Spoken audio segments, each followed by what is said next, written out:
Hello and welcome. My name's Emily, and today we're going to be continuing Dear Esther. I think it was Esther.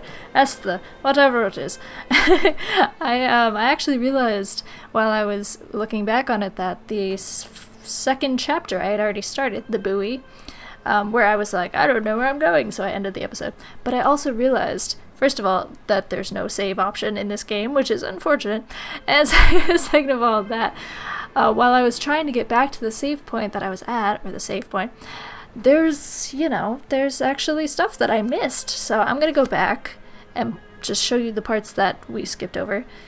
And yeah. Alright, so last time we went up this little staircase here, and I just totally ignored all of my surroundings. There was once talk of a wind farm out here, away from the rage and the intolerance of the masses.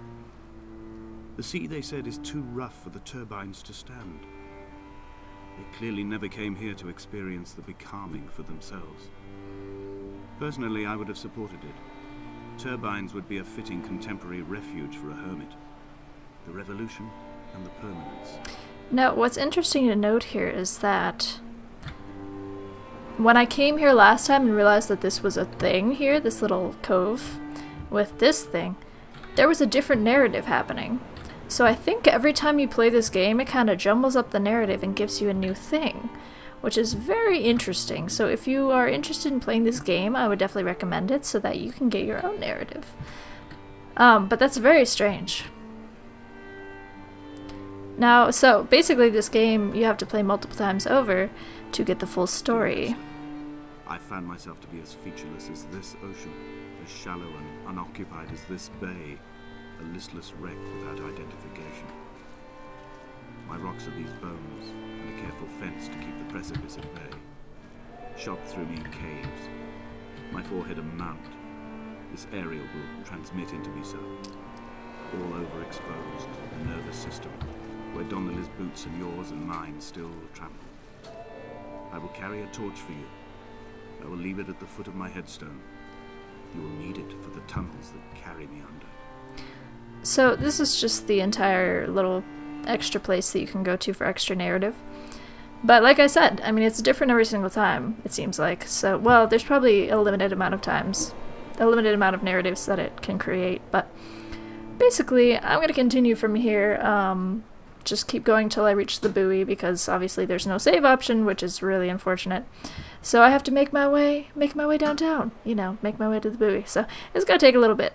So I'll catch up with you then. My light will probably be almost gone by then, which is too bad, because knowing this, it'll take me 20 minutes to get there. At which point it'll be close to dusk, which is too bad, but, you know, that's how it is, so I will see you guys all on the flip side. Alright, and welcome back. We are now at chapter 2, the buoy. And a couple things I wanted to mention before we progress is that, number one, this actually only took about 5 minutes to get back here.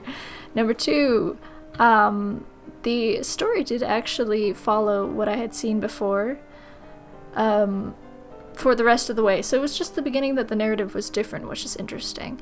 And number three, when I was near the cave, I heard some sort of radio interference, which is very interesting to note, because I should be the only one on the cave, or on the island / in the cave. So maybe it was my own radio, I don't know. And actually number four, I'm wicked hungry, evidently, because my stomach has been going crazy. So if you hear that, that's just my belly making noises. So, alright, so we went through here last episode. I took a little bit of an easier path this time, a quicker path. So I'm not sure if I'm missing much narrative, but we're gonna go through and well, I mean, we've already been down here. So we don't really need to be down here. You've already seen the narrative for that, so we're just gonna go back up this way. Well, I don't know if it triggers it. It's like a, you know, we have to try to get through it all and see if it triggers things, because if we don't trigger certain narratives, then, you know, we won't progress with the story. So, alright, so that's where we left off. And this was where I was very confused, because I didn't know where to go. But then I looked it up, and now I know where to go. Because I'm a cheater!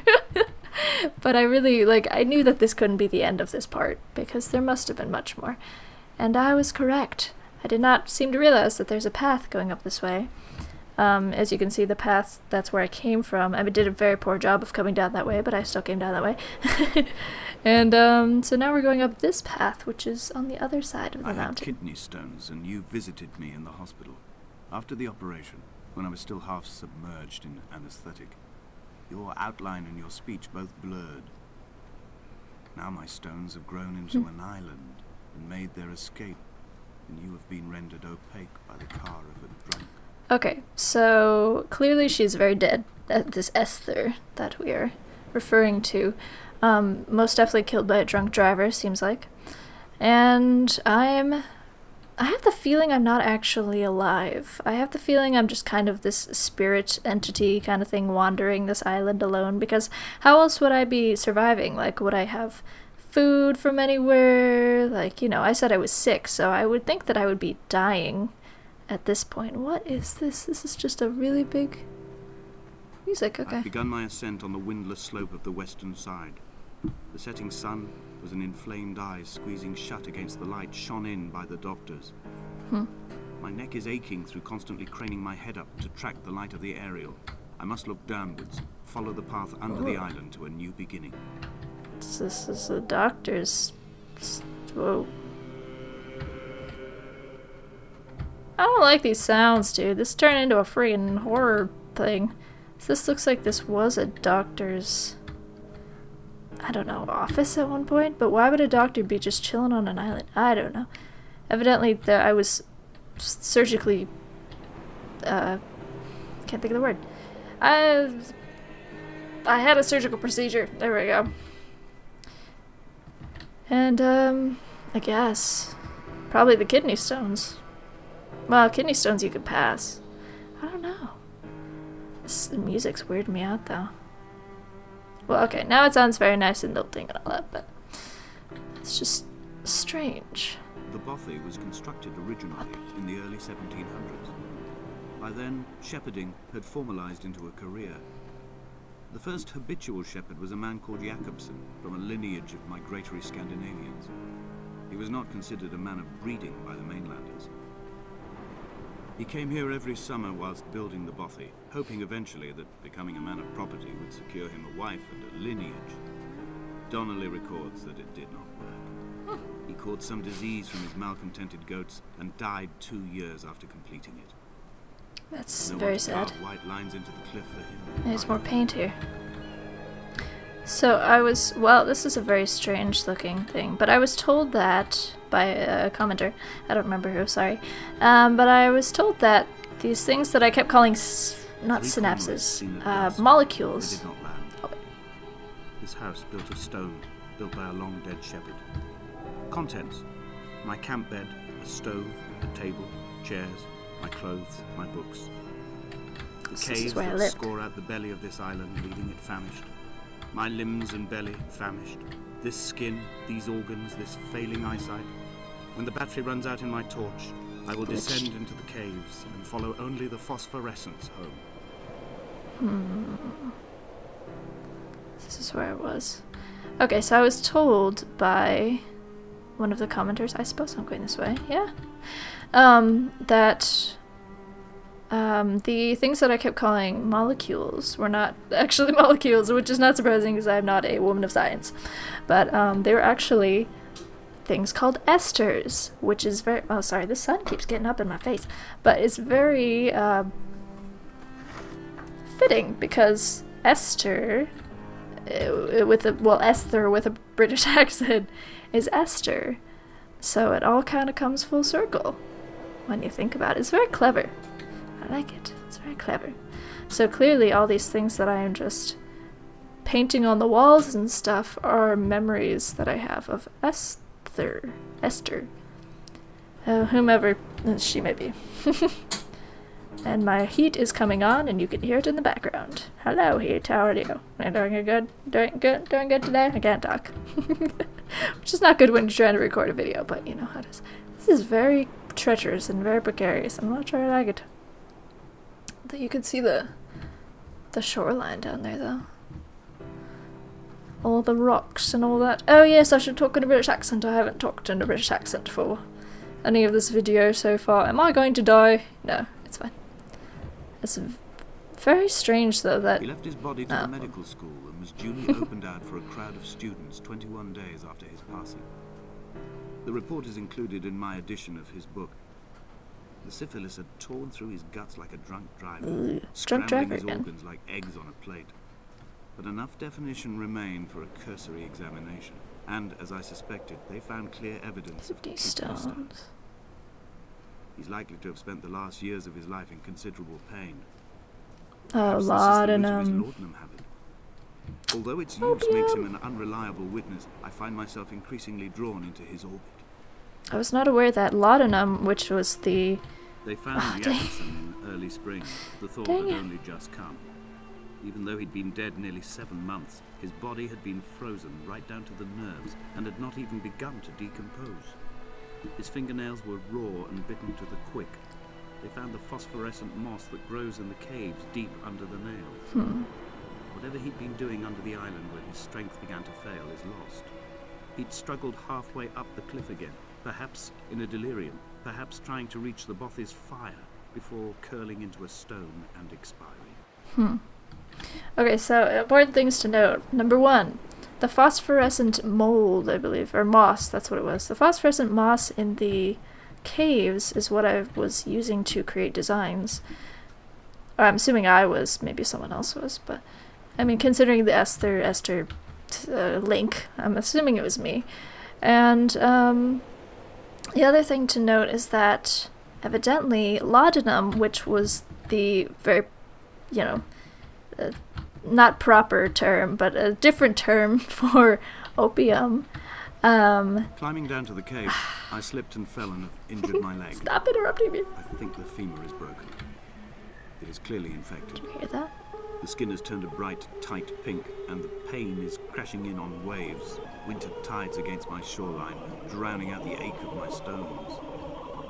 I struggled back to the bothy to rest, but it has become clear that there is only one way this is likely to end. The medical supplies I looted from the trawler have suddenly found their purpose. They will keep me lucid for my final ascent. So those were my medical supplies that I stole and tried to operate on myself.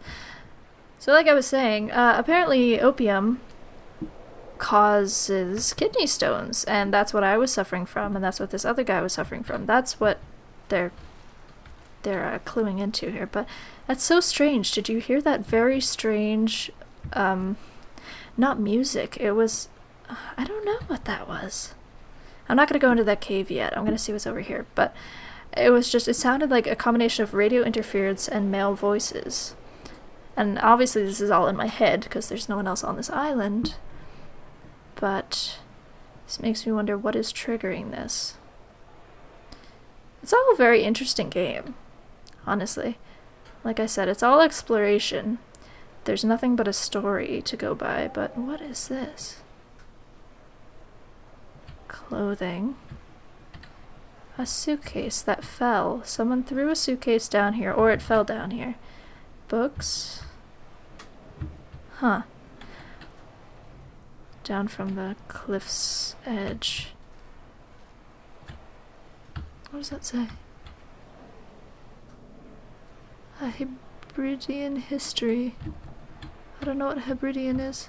They're all a Hebridean history. Huh. Yeah, that's very interesting to me that opium would cause kidney stones. I was not aware that that was a side effect of opium. Because, you'd think that opium is just a drug, so why would it cause, internal damage? But I suppose any drug can really cause internal damage if you do it enough.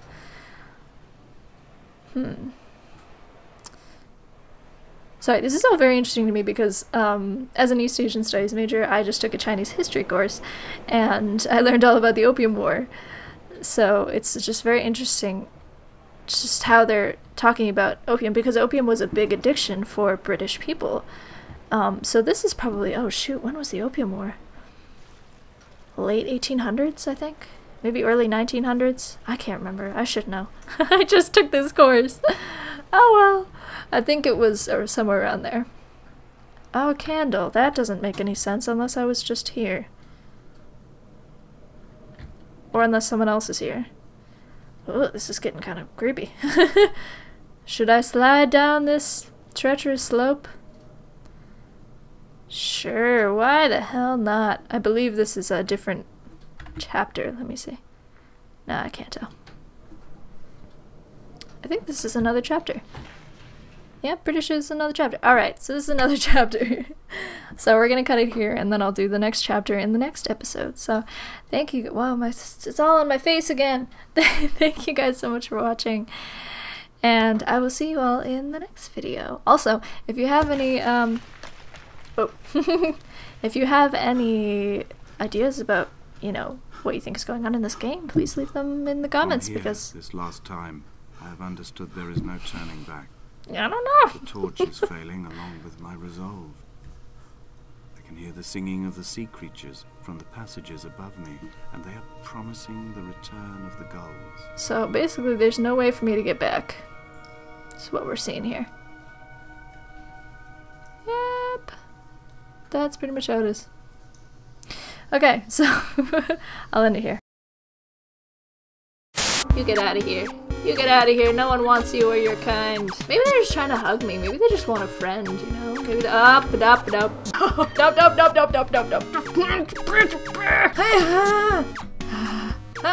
Everything's going wrong.